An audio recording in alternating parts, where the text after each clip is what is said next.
આજે નવા વર્ષની શરૂઆત અને નવા વર્ષની શરૂઆતમાં ભગવાન જગન્નાથના દર્શન કરી લોકો આશીર્વાદ લઈ રહ્યા છે।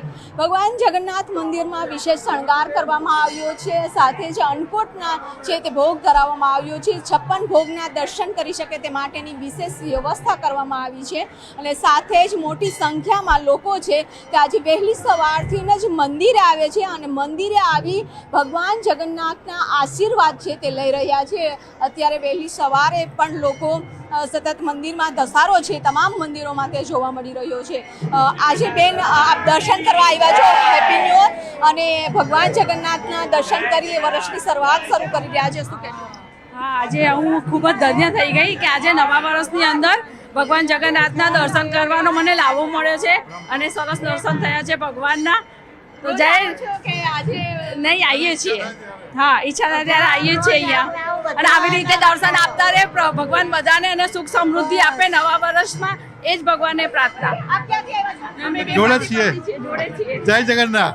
જગન્નાથ જય થલતે જય જગન્નાથ, જય જગન્નાથ। દર વર્ષે આવો છો? દર વર્ષે આવીએ, ભગવાનની મહેરબાની છે, દર વર્ષે આવીએ। આ ભગવાનની લીલાનો કોઈ પાર નહીં। આના દર્શન અમે અહીંના જ છીએ, અમદાવાદના જ છે અને અમે દર વર્ષે આવીએ છીએ અને મંથલી પણ આવીએ છીએ જગન્નાથ। હું સહેલાથી આવું છું, રોજ આવું છું 1 વર્ષથી।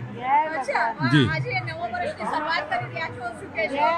તમને બી સાલ મુબારક।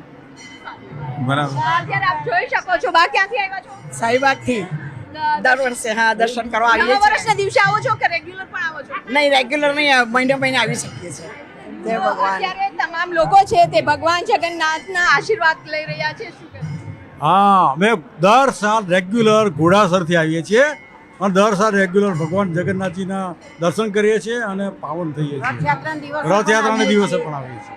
સરસ, ભગવાન જગન્નાથના દર્શન કરી આશીર્વાદ લઈ રહ્યા છે, નવા વર્ષની શરૂઆત કરી રહ્યા છે અને આજે કહેવાય છે કે ભગવાન જગન્નાથના દર્શન કરી લોકો ધન્યતા અનુભવી રહ્યા છે, કારણ કે નવા વર્ષની શરૂઆત છે તે ભગવાનના આશીર્વાદથી થાય અને ભગવાનના સદા આશીર્વાદ રહે, સુખ શાંતિ રહે તેવી પ્રાર્થના કરી રહ્યા છે। નવા વર્ષના ભગવાન જગન્નાથજીના ખૂબ આશીર્વાદ, સુખ સમૃદ્ધમય અને આખું વર્ષ ધર્મ, રાષ્ટ્ર અને સમાજની સેવા કરી નિવૃત્તપણે બની રહે એવી મંગલ કામના અને ખૂબ ખૂબ શુભેચ્છા વ્યક્ત કરીએ છીએ અને સૌ ભક્તજનો પર ભગવાન જગન્નાથજીના ખૂબ આશીર્વાદ રહે, મંગલમય બની રહે એવી મંગલ કામના અને પ્રાર્થના કરીએ છીએ।